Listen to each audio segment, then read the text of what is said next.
I'm Dr. Orion Taraban, and this is Psychacks, Better Living Through Psychology.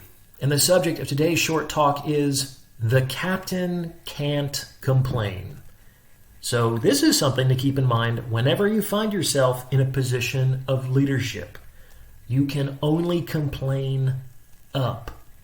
So on a ship, the sailors are complaining to the deck officers, and the deck officers are complaining to the first mate, and the first mate is complaining to the captain, and that's where the buck stops. The captain can't complain. It's one of the duties that accompany the privilege of occupying a position of power. Because imagine what happens if this obligation were violated. Let's say the first mate comes into the captain's quarters one night and asks, "Hey Cap, how you doing?" And the captain responds, "Oh man, I don't know. I'm not so good. I'm really anxious. I can see that we're about to enter into a dangerous section of the ocean. I mean, lots of shoals just beneath the surface, and there's definitely could be some that don't even appear on the map. And if that's not bad enough, I'm getting some attitude from the sailors, and I'm not sure if they're going to follow my orders when necessary. I mean, some of them even complain about me behind their back, and that doesn't really matter since we could all just end up drowning in our sleep anyway.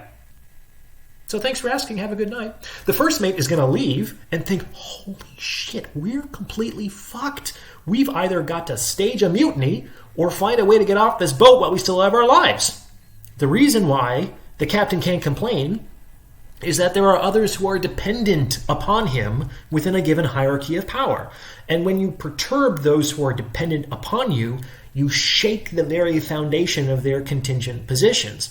Dependency naturally creates awareness of vulnerability, and this vulnerability must be respected by those in positions of power. On some level, we need our leaders to exhibit confidence in their ability and firmness in their direction in order to willingly follow them through the dangerous shoals of life. Now, does this mean that captains can never be perturbed? They can never be afraid? They can never be uncertain? Of course not. Just talk to other captains about it. Get a captain support group, buddy. Or if you're back on land, go and complain to your admiral. But without exception, if you're occupying a position of power, you cannot complain downward. This is true at work, in your romantic relationships, in your family. Whoever has more power also has the responsibility to protect those with less from unnecessary anxiety. So that's what I have to say for today. If you have a topic you'd like discussed in a future episode or would like to schedule a consultation, please reach out to psychackspodcast@gmail.com. We'll talk more in future episodes.